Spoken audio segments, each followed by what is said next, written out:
Hello, Peter. Nice to see you again. Today it's only us. Hi, Armin. No guests tonight, It today. didn't work out. We had two attempts with our friend from Peru, with Yeah. Jorge, but it didn't work out. So we have to make a podcast, only us two. Yes, I think he is fighting the criminality Yeah. in Lima or in Peru. I don't know. Yeah, He's yeah, yeah. busy shooting gangsters, I guess. Yeah. He has no time. We have to accept that it's no problem. We will get him one day into the show and then it's fine. We will get him. Yeah, but today it's only us and we will talk about some interesting things, I guess, right? So I hope our viewers are not bored or so if Yeah. just we are talking. Yeah, I mean, when you always have some guests from Japan also, then the views went up. The video was quite good with With our Munihiro. Japanese guests. Yeah, with Yeah, yeah. Munihiro was interesting, and even with Petra was the second one was Yes, good. Our yes. interest is here, but now Old- it's only us two old grumpy guys. Most probably Old, everybody. Or with Petra, it was very nice. All the feminists got in. They went. Yeah, of course. They loved her female Mhm. warrior stuff and Of course. yeah. Mhm. Oh, she was nice. Mhm. Yeah, but not to bore our auditory, we plan to put in a new feature, and it's called how the the book of no not the book of the month, the knife of the month A week. of the week. Oh, I'm sorry, Knife of the week. knife of the week. Because we are both like knife freaks too, and we have a lot of knives. So we will start now talking about our favorite knives once. As as long as it's not the night of the week, but the knife of the week, it's okay. Or the nights in Malta, but don't get me started with this crap now. Lonely nights in Malta. No, the nights, the nights. The nights, the Maltese, Yeah. Maltese nights. They locked us down. I'm now feel like Alcatraz here. It's a rock, it's an island, and it's a prison. Malcatraz. Malcatraz, yeah, exactly. Malcatraz. Okay, so I mean, I know you're a kind of knife fetishist. You only get hot when you have knives in your surrounding you and so on. So, what's your favorite knife? Can I put the mirror down? I think you were talking about yourself, but it's fine. So I simply like practical blades because I always need them when I do whatever unboxing. You need a knife to cut the cardboard open. You always need a knife. Unboxing a new girlfriend.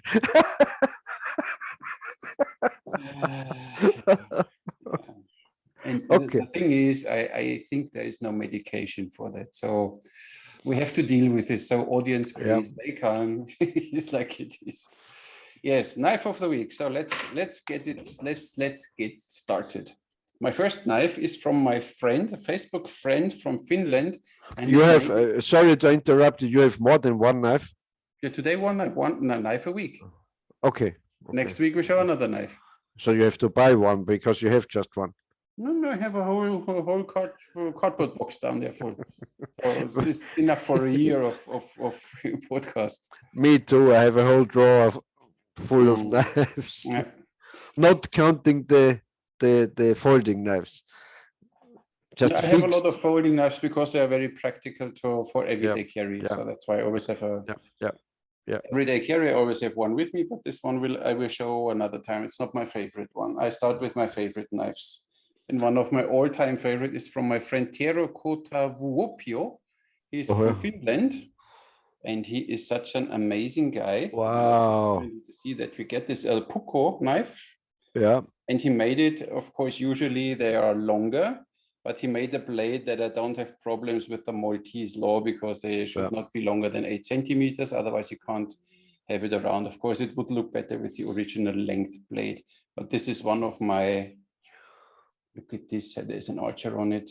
You see that? Oh. Oh, yeah. Looks like Angelica Hörnig's archer. It's a bit nicer, yeah. And then the handle is bone, I guess, and wood, full tongue. And this thing is sharp. This is a knife I used a lot, but I never had to sharpen it again. It still holds the blade like crazy. And this is just an awesome knife. Wow. It's simply for everyday carry, a little too bulky for me to have it in a trouser pocket. So that's why I don't have it always with me. But And it's a Damascus blade, I see, no? It's a Damascus, yes, a kind of Damascus style blade, yes. Yeah. Oh, looks very nice. Looks very nice. It's the blade is really this. I still can. Yes, and still the first. Still the first. I'd never sharpen it, but you still can shave yourself. And you know, I know you're not a hunter, but with a knife of that size and that shape, you can do everything in hunting. You can skin, you can kill a deer in stabbing in the neck and so on. It looks like a great knife. The only drawback, I love this Finnish and Nordic knives. The only drawback they have is they have no hand guard, no. Yeah, they easily. Yeah. But this, you can hold it quite good, so it's a solid grip. But of course, when you need to be careful, so there is no hand protection. But it's a poker knife, so they don't have this usually. Yeah. But it's an awesome knife. I love it. Looks very nice. Looks very nice. So now you. So that's, I would say that's really my favorite knife. It's that old Marbles knife. It's an US made knife and very old school, old style. And what I really like, it's not bulky. It's kind of it has an elegant leather grip and a little handguard here. And I love the blade. It's wonderful. It's a nice really grind. Wonderful. And you see, it's grinded like out to zero. It's not a hollow grind or something or an X grind. You can make it razor sharp. You can shave with that knife, and it's kind of big size. You can do everything. I really love this knife. And yes. Where did you get it from? A guy from my village. He made the hunting permit, and he had this knife, and he said he loves this knife, but he's so unhappy because he would like to have a knife with a stag handle, with a deer stag handle. And so I said, oh, well, if we can trade, I have one for you. And I was really amazed to get this. And he was also happy. So I don't drew him over the table. He was also happy. And that's and I don't know if the other persons, our viewers, know it. You are a kind of Karl May or Bessie comic book. And that comic books we had in our youth, and they had knives like that. That Western man and that. Yeah, when I was young, I read Lasseter. Oh yeah. One of these, that was a Western guy, and there was this small one. I understand. Groschenromane. Yeah. I read a few. It was quite. Yeah, of course. Or G.F. Unger was also. Yeah, I think so. Yeah, exactly. That were nice Western. How you call them? They are called pulp fiction, in reality. Yeah. But I talked about the comic books where you have drawn knives, where the author drew knives, and they were like that. Nice. I always have it in my writing desk here. I love this knife. Yes, and we wanted to keep this feature, so we in every show we show the knife of the week. So next week we will show another knife. Good for me. I still have a few to show. Nothing so fancy. I'm not. I said I don't have hunting blades or something. It's always a little. Getting even stuff here is not so easy, but it's fine. It don't depends. It don't depends. Then you are done, and then we need to change the topic now. You read in the comments that people I don't know. I don't know what you think and how you read it, but I think people are not so interested in our archery wisdom at all. Yes, I got this from the comments. They say you don't know anything about archery, and you're just talking shit about everything. And yeah, I don't know. What's your idea about? Yeah, maybe we should bring a bit more of the stuff where we really have a knowledge where we are. I mean, you and me, we are these, how do we call it, full-bred journalists. Yeah. I mean, we have, of course, some knowledge where we can talk about, right? Want to go there? Yes, of course. Every time, if it's necessary, we can go back to archery. Yeah, exactly. And just in case, but as you see, there is no question about archery in the comments. I was checking it for the show today. Yeah. Nobody has any question, you know, about tell us about arrows or string or maintenance, nothing, or how to carry, nothing. No question. So I think they just say, tell us more about your conspiracies. Yes, exactly. Yeah, yeah. This is how it looks like. Okay, and because we listen, I have this is an tinfoil lined rebel head. No. So yeah, it looks not so bad. I need to put it straight. So then, yeah, no, because important is I have there, you know, I need to show you now. I have there this little antenna, and you need to make sure that this antenna points directly upwards and needs to be in the center of your head, in the crown chakra of your head, that all this, you know, that you're protected. First of all, on the other side, you are connected to the, you know, that you have this, and you get the messages from outer space, exactly. from all the how are they called, that aliens, of course, aliens. No, from where are they? From Pleiades and so on. Yeah, and from the Lemurians, Lemurians and from everywhere, of course. Yeah, you only need to adjust the length here. You know, this is, you know, you make it a little longer, a bit more pointy, then it goes to Lemuria. And when you make it a little more blunt and short, then it goes to the Pleiades. Yeah, of course, you need to adjust it a little. It's old school. Yeah. And if you have just no antenna, you will go to the Hottentots or something. Yeah, like I don't know. I never tried it, but we can try it one day. Then we see where we end up. You rebel, you. So, what we can say about conspiracies? Yeah, I think, I mean, it's always the best thing when you want to talk about a topic, you check first Wikipedia, right? And then you see Wikipedia, they make a definition. The whole Wikipedia is a conspiracy, so you can't. Well, you can see it like this, yes, of course. But at the end, it's something where everybody can have a look and can involve. What are you smoking now? A rebel cigar? Yes, a rebel cigar. Yeah. Jesus. So I think we can separate the conspiracy theories in kind of headlines. So there are conspiracies about aviation, about business and industry, about death and disappearances, about economics and society, about espionage, about race and religion. About extraterrestrials and UFOs, you know, like. You have no idea about it. Fine. About, of course, a big thing is about government and politics, about medicine, about science and technology, about outer space, of course, about sports, and so on. And so,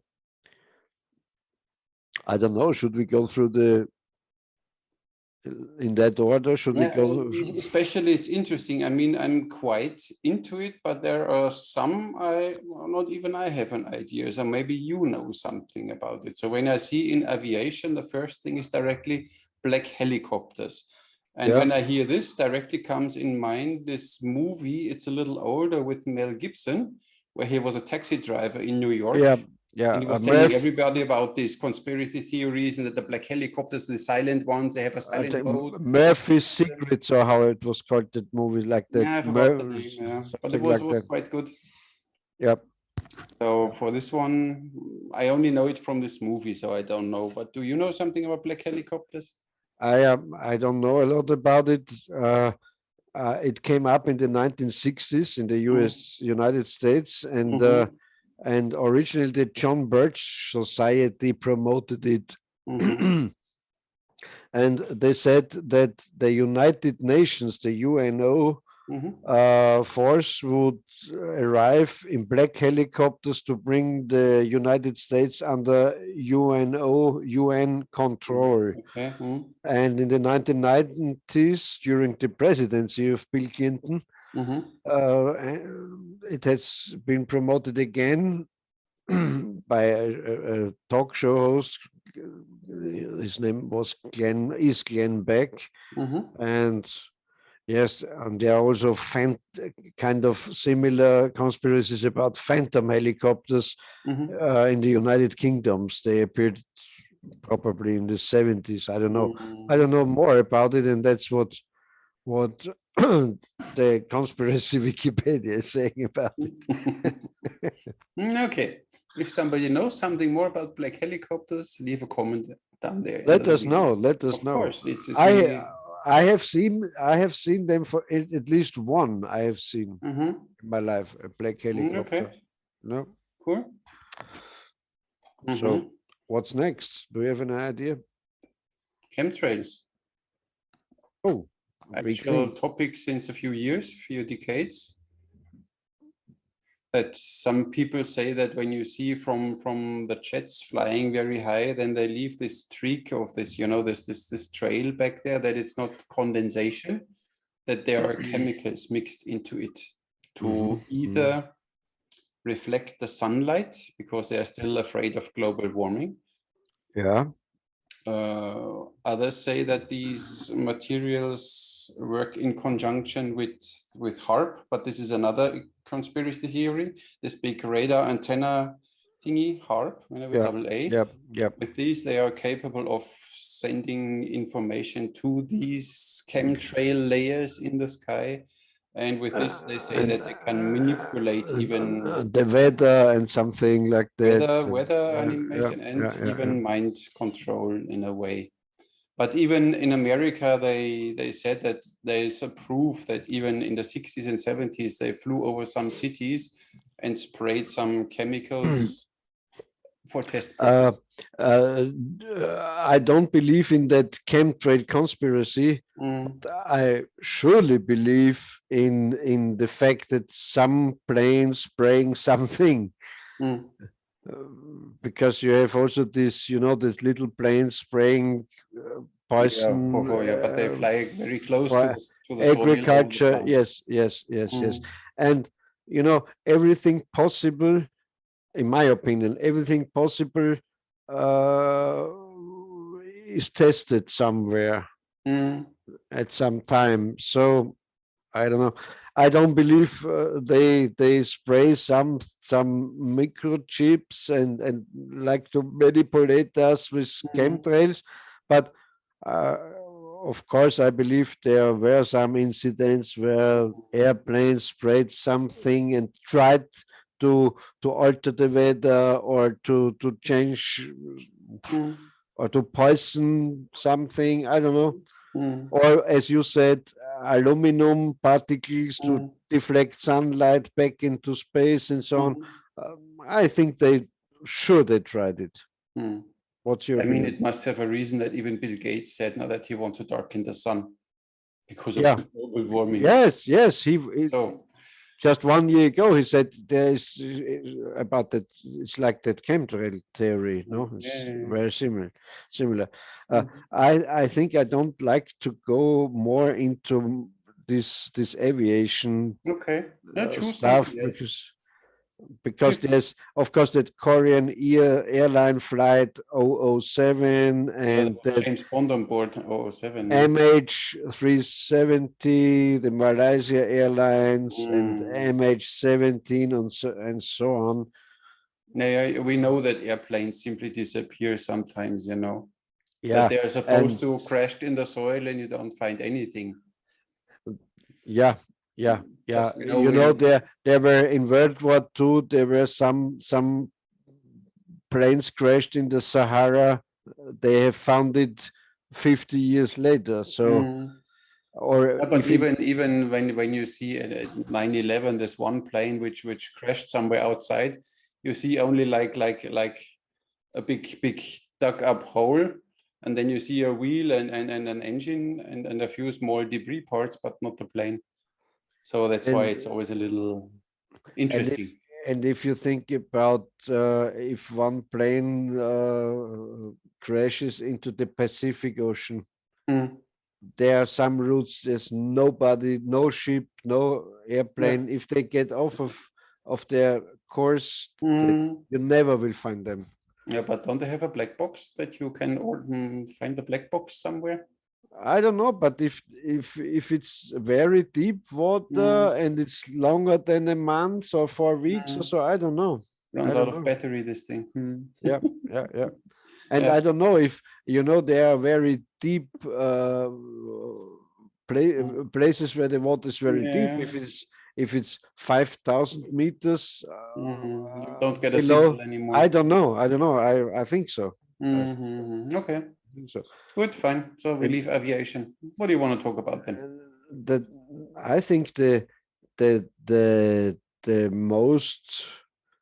mother of the conspiracies is John F. Kennedy assassination.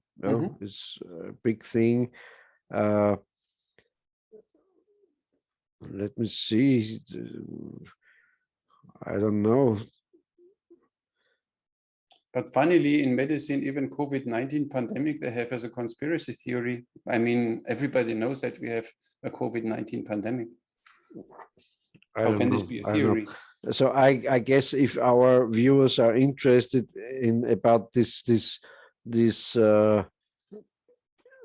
death and killing and disappearance conspiracies, there's a conspiracy about Abraham Lincoln's assassinations, about Martin Luther King's, about Isaac Rabin, about George S. Patton. That's coincidentally, I know about this. You know that General Patton was the head commander of the invasion of the Allies in World War II. You know, it was the overcommand. There was Montgomery, the English guy, and George S. Patton. And when World War II was over, he even rearmed SS troopers, German SS troopers, and said to the guys in Washington, now we have to go after the Russians, after Stalin. We defeated Hitler, but the other enemy is Stalin, and we have to go on with the war. And he died in Germany, in your state, in Bavaria, in a car accident. And there's a big conspiracy about they killed him because he liked to get next president, and then he would have fought the communists and so on. I don't know. Besides that, if you ever have the opportunity to watch the movie Patton, with George C. Scott featuring General Patton, wonderful movie. Yes, and there are conspiracies about the Princess Diana's death, about Kurt Cobain, Michael J. Elvis Presley, Marilyn Monroe, Tupac, even about Mozart, John Lennon, Pope John Paul I, about everything. Every celebrity who is dying, there's an alternative narrative, I'd say. No. Yeah, not everybody. I mean, some like Frank Sinatra or something, they simply died. Or like one of the old heroes. Yes, And the moon hits you because like a big pizza pie. when they die, in a young age, if you die with 95, so there will be no conspiracy. Yeah, but with Michael Jackson as example, there was an interview with him. He was on a stage and then he was talking about the music business. What dirty business is that they put him into, with all these fake stories that he goes with kids into bed and with his monkey and whatever that. I don't know. And then he said, look, you need to see this music business and it's not good and blah, blah, blah. But the people in the crowd, they simply applauded because they didn't listen. And shortly after he got sick and died. So there's always, there are some things are always a little fishy. I don't know what is true about Michael Jackson. I don't know what is true about his pedophilia. For sure, he was a crazy guy. I think we can agree upon that. And the only thing I liked him was because he was a big fan of Elvis Presley. Okay. He even married his daughter, no? If you remember that. Yes, and there were also theories that Elvis Presley is still alive, his death was faked. Then there was one conspiracy that Adolf Hitler survived and went to Argentina, to South America, Chile, yes, or to Antarctica, or even to the moon. Yeah, on the moon, nobody is still on the moon yet, so that's fine. It's another conspiracy theory, the moon landing. Yeah. Yeah, I think we will get to this conspiracy. So economics and society, the new world order. Oh, yeah. And that's a if you do a little research about this, this Illuminati guys, Adam Weishaupt was where he was in Ingolstadt. Ingolstadt, yeah. In Germany. And the other came from Augsburg. There was another one from Augsburg. Yeah. And it's I guess it's proven that the Illuminati kind of secretly invaded the Freemasons because the Freemasons had a kind of network all around the world, so to say.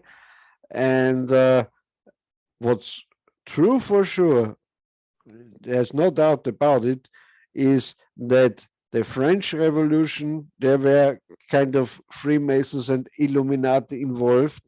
And they had the first kind of communist ideas to take away the aristocrats, to break the power of the church, of the Catholic Church.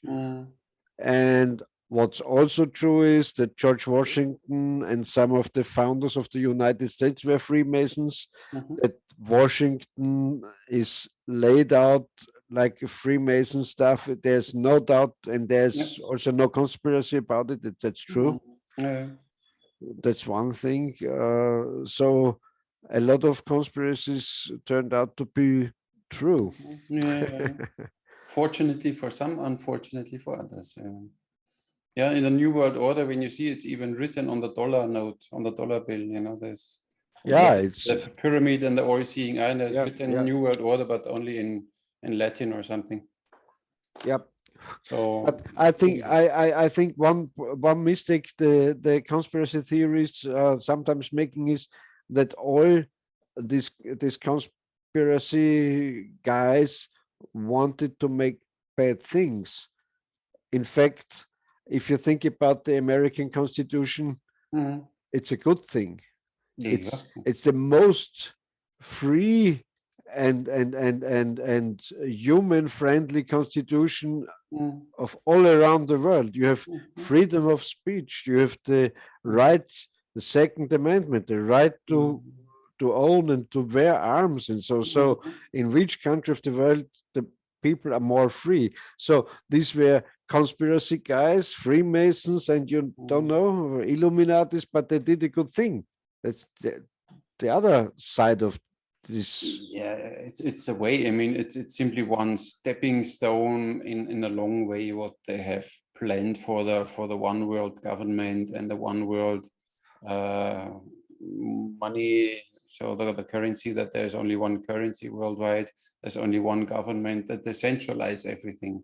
So they started in the US to get them together, and then they started in the EU to get them together to centralize at least the five how do you call them? I would have to prepare myself a little better than today, but you have to go back to research the Lunar Society in England, and I don't know, the Fabian Society. They were the first socialists. Also, for example, Charles Darwin's, I think, father or grandfather was in the Lunar Society. So they fought the church. I'm not a friend of the church, but of course, the evolution theory was a big affront to the church, because they think God made everything, and they say, oh no, it's just by coincidence, it's involved. Yeah. Complicated, but we can go into that stuff even more if you like to. Maybe in another feature, maybe no problem. We can do. We have something easy. Yeah, there's one. It's not long back in history, but there's a conspiracy about the Denver airport. I don't know if you have ever seen there. Crazy paintings inside the Denver airport, Denver, Colorado, in the United States. And there's a horse, and the horse sculpture killed the artist when he was just finishing it, and it's Masonic and satanic, and so who likes to do research in conspiracies can check out the Denver airport conspiracy. And there's a big conspiracy about George Soros. The thing is, I last time I watched a video that a guy who posted something, and he simply mentioned the name Soros and Rothschild, and directly he was called anti-Semitic. Yeah. And then he went to court, and this court proved him wrong. So they said, yes, you are guilty, you're an anti-Semitist, because you said Soros, and only because this name Soros could be in conjunction with Jews and blah blah blah. And then the court said, yeah, he is an anti-Semit because he only mentioned this name. It's in my opinion that's not right, but because if George Soros would be Australian or Hungarian, in fact I think he's Hungarian. I'm a big fan of Harry Houdini, the magician. He was an Hungarian Jew. George Soros also was an Hungarian Jew, but he's manipulating with his big money, and that's no conspiracy. He wrote even in his book that if you think that I manipulate governments and whatever, blah, blah, blah, you are fully right, and I am proud of it. I mean, he said it by himself. So he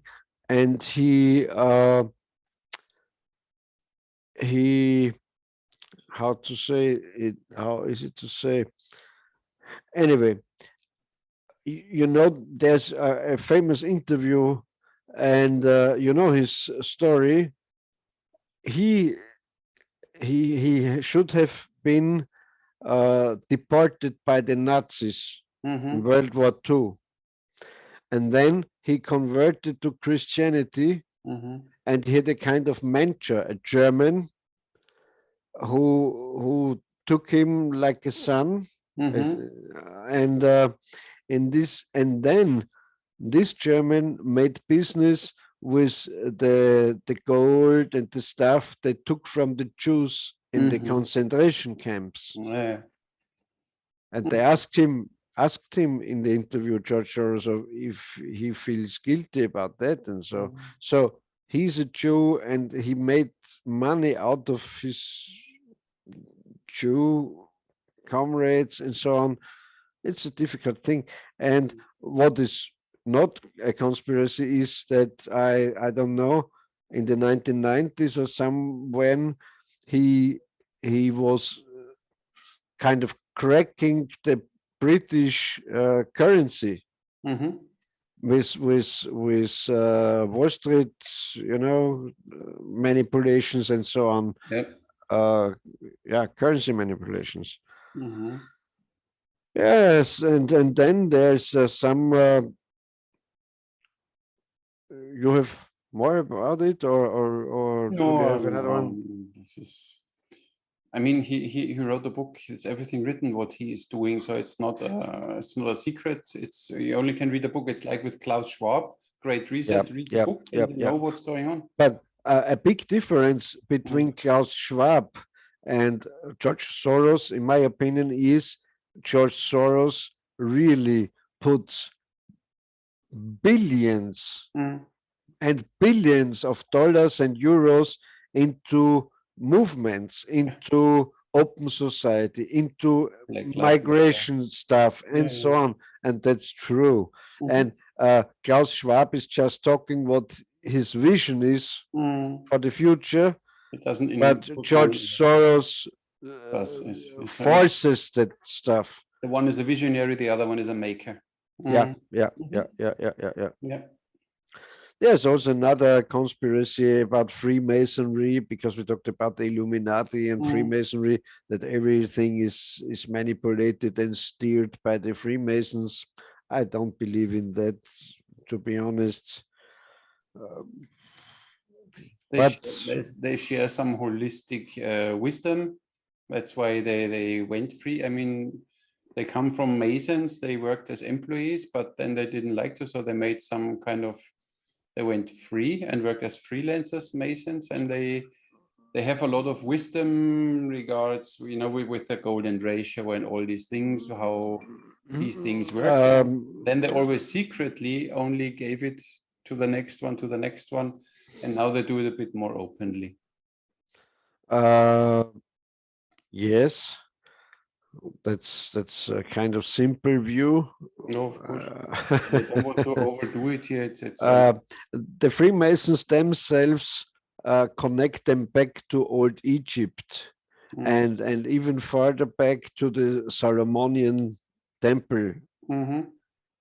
It was Hiram, the architect, the master of building the Solomonian temple, and he was killed by his, I don't know, co-workers and so on. And they say they are having secrets from ancient times, and it's I guess it's like in every good religion, every good trick, there's an empty secret you sell. And I don't like to say that they don't have very good ideas, so humanity and so on. And if we go back to the US Constitution, these Freemasons did a good job. It is human. It is human friendly what they did. So I don't know. But they are not rights. They are simply privileges. So this is all these. They can take them away easily, like in America, in Japanese, that all these Japanese family came into concentration camps, even if they were living their whole life in America, because their parents were Japanese. Yes, but these were kind of crisis, however you like to put your view on it, but these were like of crisis situations. it was wartime. But when they made the American constitutions and give you the freedom of speech, gave you the freedom of speech, and gave you the Second Amendment, and so on and so on. You know, the state, the government has to trust you as a single individual, as a single person, that you are a good person. Not like in our societies in Germany and in Austria, where they say you can't have a firearm because maybe you're bad. In the United States, it's the opposite. They say they think you're a good person unless you show that you're a bad person. Yes, and that's the big difference to me. Zweifel für den Angeklagten. Yeah, yeah. In dubio, I don't know.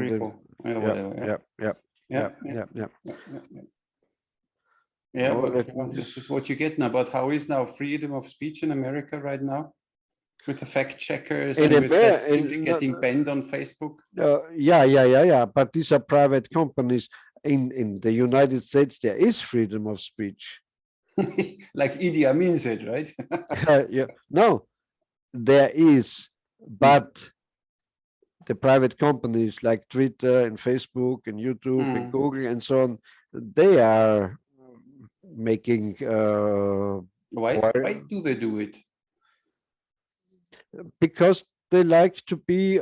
It's I always say to my friend, it's so easy. It's like a honeypot to be a good person.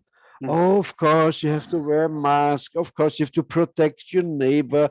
Of course, you have to protect the climate and so on. And what? Oh, you don't like to? Oh, you like to kill animals? You are eating meat and so on. It is so easy to be a moralistic saint. And that's the core of it. And all these big tech companies like Google and so on, and Facebook, they, you have to check it out. It's kind of another conspiracy. How is it called in California? This Silicon Valley. All these guys like Bill Gates and Jeff Bezos and what's the name of the Twitter guy? I don't know. I don't remember. They all went to the same ashram in India. They all have a kind of vision, but they are kind of devils in disguise. They're talking good, like the communists, like the socialists. If the socialists or the Green Party, if they say you don't like to save the ice bear babies, of course I like to save the ice bear. You don't like to have justice for everybody is the same, and there's everybody has the same right, and women are just like men, and so on. Of course, women are like men, no problem. Of course, there's always the good thing. You can't say anything against it. If you say anything against it, you are the bad guy. You're a Nazi. If you say, but it's not true. The ice bear babies there are more ice bear babies than in the 1970s. And that's why are they going to the villages in Siberia and in Alaska. And they don't drowning in the sea. Then you're a bad guy. Yeah, that's like it is. There's a big conspiracies about UFOs and extraterrestrials, Roswell. But it's not a conspiracy. Now they, at the hype of the pandemic, they admitted that they had contact to UFOs, but nobody really took notice because they were all busy with wearing masks and getting the vaccination. They took notice and they talk about it, but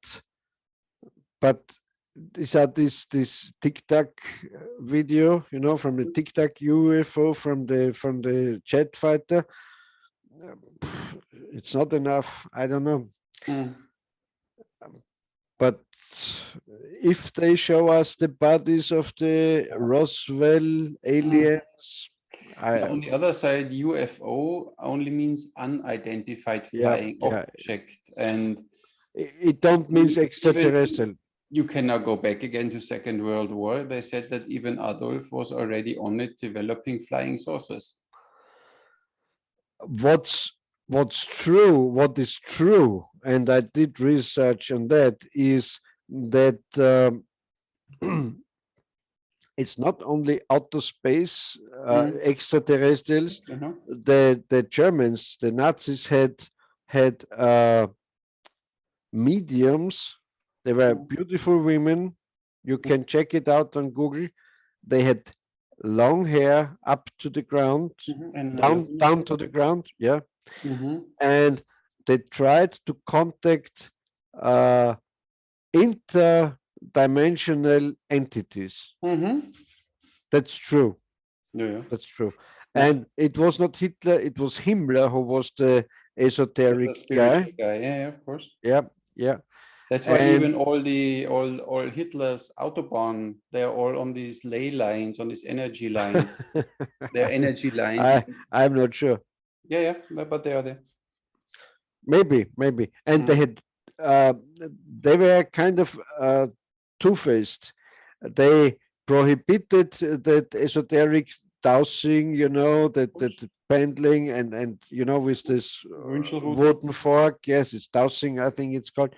On the other hand, they took out from the concentration camps famous dowsers and spiritualists and put them into their it was called, how was it called? Ahnenerbe. It was a kind of subdivision of the SS, and everything you see in Indiana Jones. They made an expedition to Tibet to find that very first Aryans, and it's all connected to Madame Blavatsky's ideas of a higher race residing in a big mountain in Tibet. These are the old masters, and H.P. Lovecraft's horror stories are connected to this. That they are old masters from the universe, and they know everything, and they're steering the world and so on. If one is interested in this, I would recommend to do research on the Theosophic Society. And out of this Theosophic Society came Aleister Crowley, who made his OTO order, and then it went really crazy, because there was a guy named, I think his name was Parson or something, and he was good friend with Werner von Braun, who was a German Nazi who founded the NASA program in the United States. And this Parson guy was the US branch of Aleister Crowley's OTO. They searched for the Scarlet Woman and like to inseminate the Scarlet Woman to get a moon child. And that Parson guy invented the rocket fuel for the Saturn program and so on. And at every rocket launch, he made a kind of ceremony for, I don't know, Pan or some old god. There's where high tech and esoteric and magic and craziness meets. And if you like to check this out, that Parson, wonderful crazy guy, Aleister Crowley, wonderful crazy guy. They fucked goats and sheep and everything. It's crazy, really crazy. It depends from the point of view. Yes, if it's a beautiful goat. I mean, you see it even with Adolf, the swastika he used, which we can't use now anymore because it's such a bad sign. But when you see in China, in all temples, you see always these burners, these incense burners, and they all have the swastika cut in. So because it's an old symbol, he was only using it, and now it's a bad symbol all of a sudden. And I mean, that's a big problem. That's a big problem because nowadays we have a kind of same thing. Nowadays, the rainbow symbol is occupied. So I like to wear a shirt in rainbow colors, or I don't know. So you understand, and that's a wrong thing, because think back about that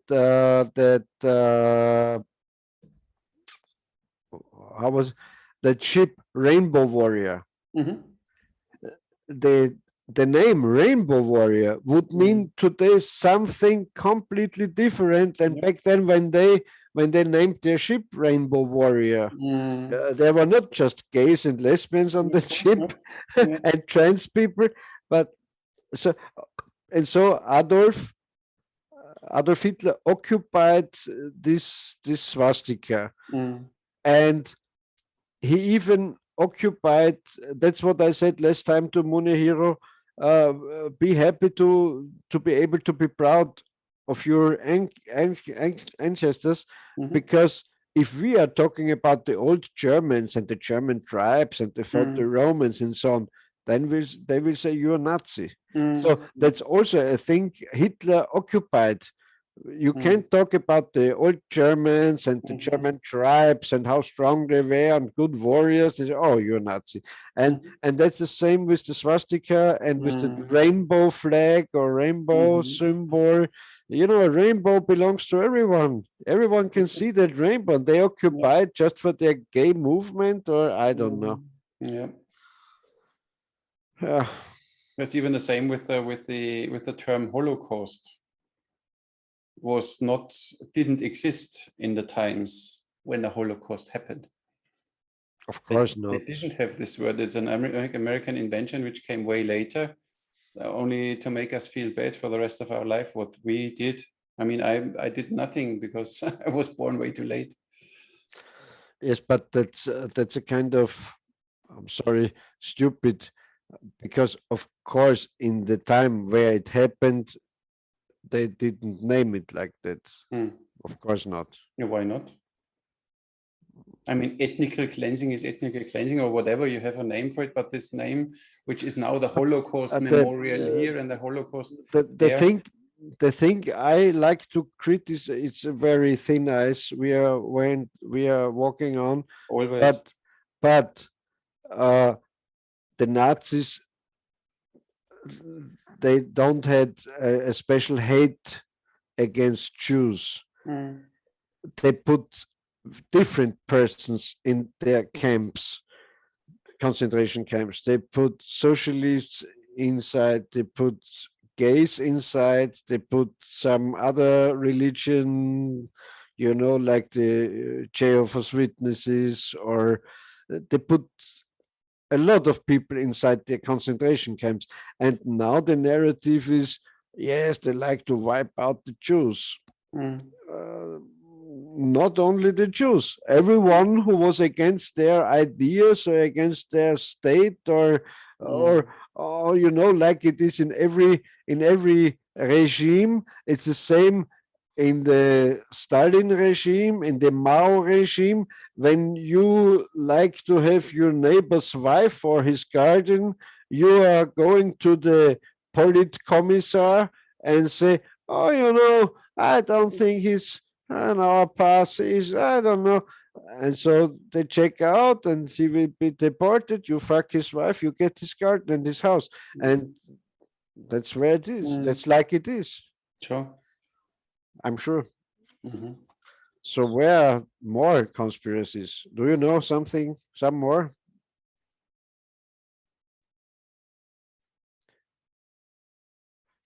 One of the biggest, I think the biggest is is the Kennedy assassination, and the second one is the 9/11, of course. And I don't know about 9/11. I don't know. Yeah, I mean, 3 buildings collapsed, 2 planes flew in it, but all 3 buildings collapsed in exactly the same way, like you see when they demolish an old building and want to get rid of it, a controlled demolition. And have you? I wrote it to you. Have you seen how this building in Florida just 2 weeks? Yeah, look the same. Look the same. Boom, boom, boom, yes, like it was an explosion, but it was definitely not an explosion in that case. What they say. You know, I told you today the story with the little spring in my shoe and so on. So everything can happen. Of course. And I'm also very about the building number 7. Oh, I don't know. It's crazy, but I think it can happen. I don't think. But the other thing is, what was the science, the cause of, if they made this up? A few. It's not only one reason, has a few reasons, but only to show. There are videos out of crash tests of planes. You know, they let the plane slide on the ground, and then there's only a lamp post, and the plane crashes against a lamppost with the wing, and the wing gets cut off. Yeah. Like you go with a knife through butter. Yeah. And then you see the steel construction of these buildings. They are made to withstand an impact of a plane. And this plane goes in completely. It doesn't even lose an engine or the tail or something. It simply gets and disappeared in, you know. I understand it. I've watched numbers and numbers of videos about that. But I think it can happen. And then even in the first life, where the first plane went in, the editor did a bad job because you saw the nose of the plane coming out on the other side. But they had a little delay, and then they had time, and then the next one, you saw then the plane only go in, disappear, and you didn't see the nose because they had a bad overlay in their I don't know. FX raw. And it was a blue sky, and all of a sudden everything was cloudy and dusty because it was easier for the editors to. There is so many things wrong. And then why did building number 7 collapse? There was no plane. I don't know. I'm honest. And why did so many people hear explosions before a plane? They didn't even hear a plane. Yeah. So, but on the other hand, you know, when you add up and connect the dots, and why Silverstein rented these 2 buildings and had an insurance about if a sudden something like this occurs, and that they are full of asbestos, and that the renovation of this asbestos would have cost billions, would have been cheaper to break them down. But of course, even breaking down a building like this is not so easy nowadays because of the asbestos. So what do? And on the other side, directly, they had a reason with Obama. So just a moment. So when you are saying the buildings were too old and insurance and so on, and so they had to explode them and destroy them. So why don't destroy them? Why don't? Because when you go there, when you own this building and you want to destroy it, then they tell you, listen, this building is full of asbestos, and then you still need to have all these safety measurements, you know, that you need to wear mask and full closure, and then every screw needs to be watered until you get asbestos out of this. You can't simply bomb it away. Were there asbestos? Yeah. And this whole building was almost empty at the time. They had only 30-40% rented out. I don't know. Yeah. I don't know. I believe they were on the moon. No. I don't believe. I think there is something wrong with 9/11, but I don't think it was a complete conspiracy. I think it's true with the insurance and with some stuff they are telling us it's true, but I don't know. on the other hand, I also know the story that the Bush family was friend with the Osama bin Laden family and so on. It's a very crooked story. A very crooked story. Bin Laden was on the payroll of the FBI for years. They founded but him. That don't mean anything. I'm sure they have mafiosi guys on the payroll. Of course. And sometimes they need a victim, or he was not following orders. That's okay. Now he is the one. Boom. Yep. What is another conspiracy? Robin Hood. Yeah. Let's talk about Robin Hood conspiracy. What is the Robin Hood conspiracy? Yeah, that there was this guy fighting the rich, giving the money to the poor. He was an outstanding archer. I wouldn't call that a conspiracy. I would say it's like, and if you do research and you really get into old sagas, and the Nibelungen and Edda and that old Nordic sagas and so on, it's like that. There was a person, most probably. Yeah, there was an outlaw. The rest was all built around this one. Yeah. And they put more stories on him. I think in the former show I explained it. These were like poems. It was Robin Hood and the butcher and Robin Hood and the postman or something like that. And it was one poem was one adventure, like a kind of ballad. And it became, it's like a Robin Hood stunt this guy did, and so on.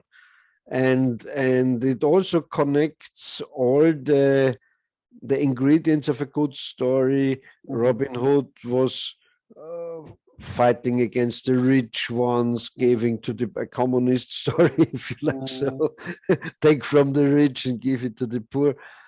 And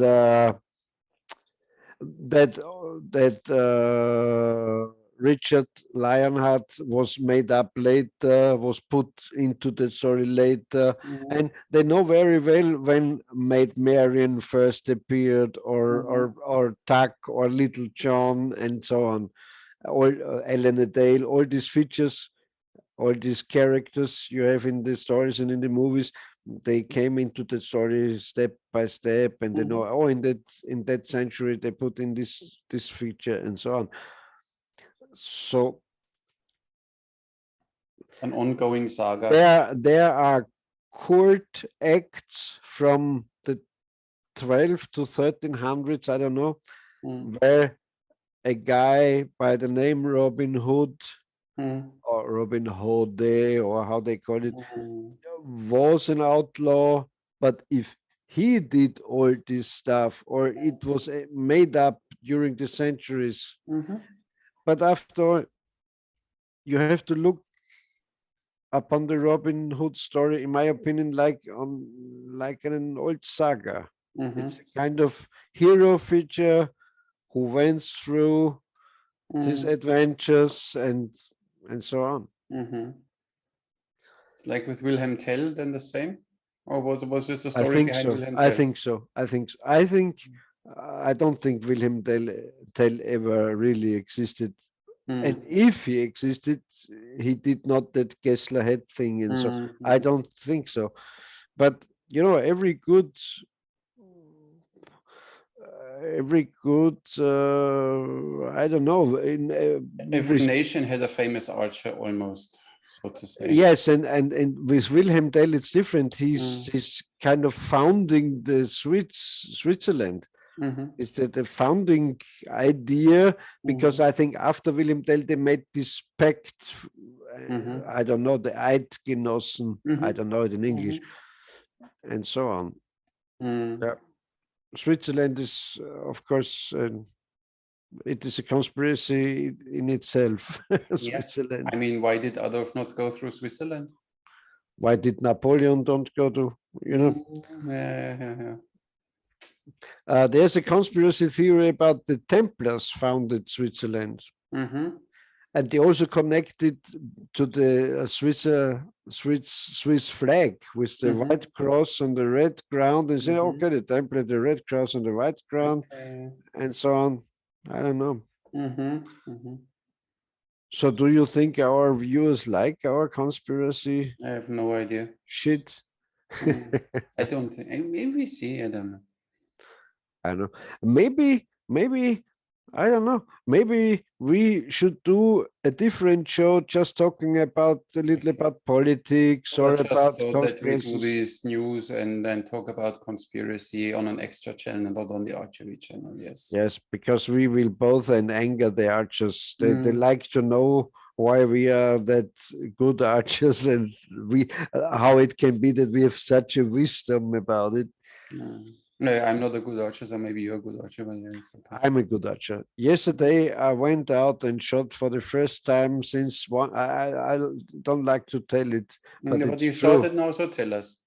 Yes, I think for 1 year. It's interesting. It's especially interesting for the people. You know, sometimes you. Like with this target panic, you know, either you do too much or you don't do enough, or you shoot good and you think, okay, it's enough, or you stop shooting for a reason, and then you feel maybe bad about it. Explain this. When did you stop shooting and when did you start shooting again? You know, I started shooting in 1990. And I was enthusiastic, you know, I shot every day and so on. And if you do it over years and years, like with love, you know, it went down a little. So, okay. It wears out? No, it doesn't have to. You have to keep it interesting, you know, then you simply learn thumb release and the whole new world opens up. As long as I was the president of that local archery club, and I always have to invent something new for the 3D shot and some new rules and some new ideas, and so on. And then I quitted that, and then I went into show archery. I like to become a famous archer, and I found out like how that works, and then I shot once a week, twice a week. But Peter, would it be an interesting topic that once we are only us two, that you simply tell how to become a famous archer? Yeah, I looked for my notices because once I made a list how to become a famous archer. And we make it once if people. I will search for it. I will search on for it, and you just moved. You had everything in your hand, so you should know where it is now.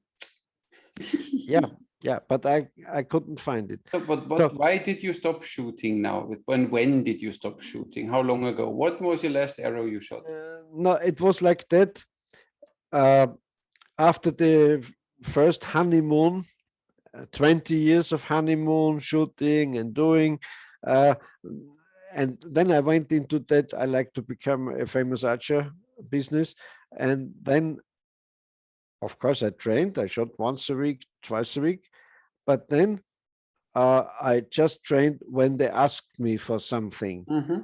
They said, can you hit a falling water drop?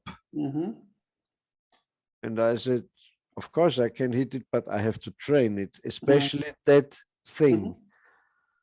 Or with China, when they said, we are talking about falling rings and so on. And so I trained especially this stuff, and I checked. Or when we talked off camera about Valerie, my former girlfriend, and I had an arrangement and an engagement in Vienna with the pictures I have with the Robin Hood costume, and so there was no possibility to shoot on that place because there were 5,000 people around and it was not possible to shoot there. And I thought, okay, if I can't shoot, I don't have to go there because just wearing the Robin Hood suit and walking like the Everybody gay guy can do that, yeah. with green tights, and so I don't have to do it. Yeah, And then like cross dress a bit. Huh? And then I found out. Then I came to the idea with that, you know, that arrow stopping net. They Valerie wore it like a veil. And two helpers carry, one on the left and one on the right, carried it, a white arrow stopping net, and then they unfolded the net, and Valerie put a heart-shaped balloon in the middle of that, and I developed special arrow points, you know, that kind of rubber plant points, and on the very tips outside, I put in very short wire nails. So in no way this tip could go through that netting. But will explode the balloon. Yeah. Yes, even if I just stretch the balloon, it would explode. And that's when there was a kind of challenge to say, oh, nobody can shoot, is able to shoot at that place, but I'm able to. Yeah. Now I'm making new arrow points who are 100% sure. It was funny. There were very celebrity peoples from Vienna and so, and they said, will you really shoot at that place? And so I said, of course I will. It's not dangerous. And I said, no, if you sit tight on your chair, don't if you don't move, nothing can happen. Nothing can happen. Yes. So what I want to say is, if there was a kind of challenge, I trained a lot, and I found out now new ideas, or that show I missed last year because of Corona in Italy with the free climber wanting to climb up on my arrows. So I had to find which kind of points, which kind of arrows. Oh, I have to use aluminum arrows and so on. That's what fires me, what gives me energy, and then I start to shoot again. And the other thing, I stopped because I moved from the house to this place, and so I know So when did you shoot now your last arrows before you started yesterday? When was your last arrow? I don't remember. I think 1 year ago, about 1 year ago. Maybe at an archery school there, I'm always making one shot. I put on a balloon and I talk to the people and say it's easy like that, bam, and I'm shooting at the balloon. They say, oh, maybe like that. So 1 year ago. And yesterday you started again. How did you feel in this 1 year? Did you miss it sometimes that you think? No. Yes. Sometimes I thought, oh, I like to shoot, and so. But yesterday, I strung my bow. I put my back quiver on a nice hard Howard-Hill Gav. Ooh, yeah. Started from 6 meters because I thought maybe I'm not able to shoot anymore. Yeah. 18 arrows were my quiver, and I shot, and then I walked 2 steps back, like I always tell. Again, I shot, I think, 4 quivers, and all the arrows were like that, and I was happy. So you felt good afterwards? Very good. Good. So now you set up, so you will practice now a little, or shoot a bit. Yeah, I let the foam targets here out, and it's very. Sometimes I will make a video and show this place. Good idea. Yeah. See, when I have the urge to shoot, I always have a bow here on my desk. Oh. See that? 2 safety pins, 2 safety needles. It's your oh, string broke. Yeah, this is old tooth dental floss. It's your bed bow, no? Yeah, this is my bed one. Yeah, I made a few more. Yeah, I need to string it again. Yeah. Yeah. Yeah, but I understand once you shoot your lifetime, you don't have this drive anymore to shoot. Only when you have challenged for something, or you want to try something new, then you think, oh, I need to try this now. Or when there's an adventure ahead. Exactly. When I travel hunting to Tennessee with Byron Ferguson. Okay, then you're making your arrows and broadheads, and you're trying everything, and you put on a game target, and you practice. And so without a challenge or without an adventure ahead, was writing the book a challenge that you had to shoot sometimes to test something when you wrote your books? Did you think about, okay, how would this be? Is it possible or something? I tried other things. That what's in my book, that thing you lift your arms and you throw the arrow out of the quiver. That's what I tried. Is it possible? Okay. I put in some 6 broadhead arrows in my quiver and the foam target, and I made this, and it works. Of course, it works. Yeah, of course. Yeah. Okay, nice. Now you're back on track, shooting some arrows. Good. Yeah, and I will. I'm back in. And I need to ask now publicly, how is the effort with the English translation of your books going on? I'm on it. I'm into it. A bit more detail, please. I'm on it is not enough. You will write every day 1 hour, 1.5 hours on it? No, just let me look. I'm on, with the first book, I'm on page 90. Of how many pages? I don't know. I don't know. I don't know how many. Oh, let me look what because the English of 195. So I have 100 pages left to go. So I'm quite. But when you do every day 1 hour, 1.5 hours, you're really quickly through it. I do. I think people really wait for it, for the English version. Yeah, I know. Don't let them wait too long. You know, when people are hot and they want something, you need to. Yeah, they cool down, and then they are not interested anymore, and then you bring it, and then. You have to use the drive, the energy of the people. The momentum. Yeah. I understand this. Good, fine. All your rebel head doesn't help. You need to write it. Yeah. Nice. Now, at least you're back and shooting some arrows. That's fine. Yeah. And once again, when I shot this bow, a Howard Hill legend stick bow from hardened, made from baked bamboo, and 2 white glass laminations. It's a pretty bow, yeah. And I thought, oh, it's a little too weak for you. It's almost 50 pounds. It would something for me, you know. You're right. But you don't want to get rid of. You will get one. You will get one. Yeah. And I again, I thought, oh, that's a most enjoyable bow to shoot. I have here a Korean bow. It's always strung. But it's not the same. Why don't you unstring your bow? This Korean one I don't unstring because it's so difficult to string. And I think it don't get damaged. No. It's a fiberglass bow. I don't know. Wow, I don't know. Yeah. Yes, I will talk to Craig Eakin soon about the bow for you. We have to check. $180 shipping from America. It's crazy. It's crazy. Yeah. It's not worth it. It's no. I would have one for you, made by Nate Steen. Very nice bow. It's about 60 pounds. It's too much for me.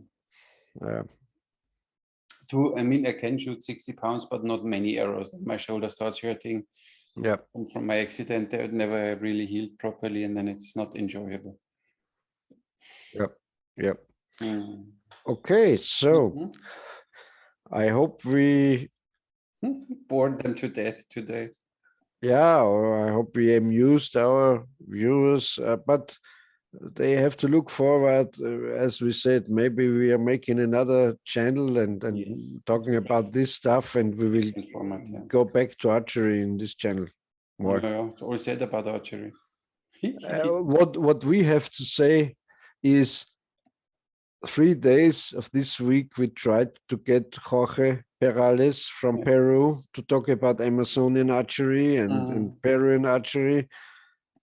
He's a policeman, a criminal policeman, crime policeman, and so he was not able to join us, but we will have him. Because the bad people don't stop and give him time that he yes, I guess he has to walk with a pump gun through the city of Lima and wipe out the bad guys, so we can't talk bad about him. No. And we will get him, and he's a really nice guy. Yeah, of course. Everyone fighting. We have a few more interested ones. They're coming, so yeah. Maybe we will get Cherry Hill. And who knows? What about your beautiful Jess? And I don't know. We will ask her again. We need more women in the show, because of this female. I bring the women, you bring the hunters. Fine. Yeah.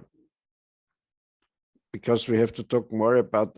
I'm happy to look forward to asking Jorge about female hunters in the Amazonian. Female warriors. Amazonians. Amazons. And we need to know exactly details if they really cut off the left boobie that they could shoot there.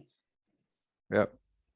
All these myths we need to debunk, of course, obviously. Of course, it's a conspiracy. Yeah, of course. Okay. So. Okay. Then we leave it for today. Well done. See you next week. I wish I could say next week.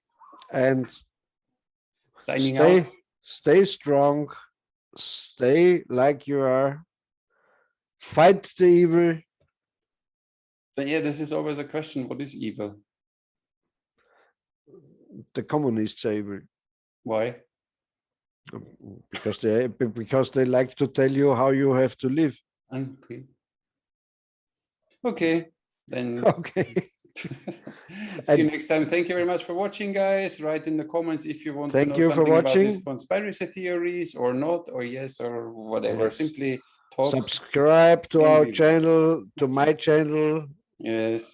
And also to Armin's, of course. And please, it's fine. Watch it, and watch it not just one time, watch it 2 times, because it's such a watch it once on my channel, and then you watch it on Peter's channel. A big amount of wisdom in this. Too much for one time watching. You have to take it twice. Exactly, and it's best to watch it once on my channel, once on your channel. Yes. Yeah, makes sense. That's a good idea. That's a good idea. Yeah. So watch it twice. Yeah. Good. Good night. Goodbye, friends. Thank you very much for watching. Have a nice time.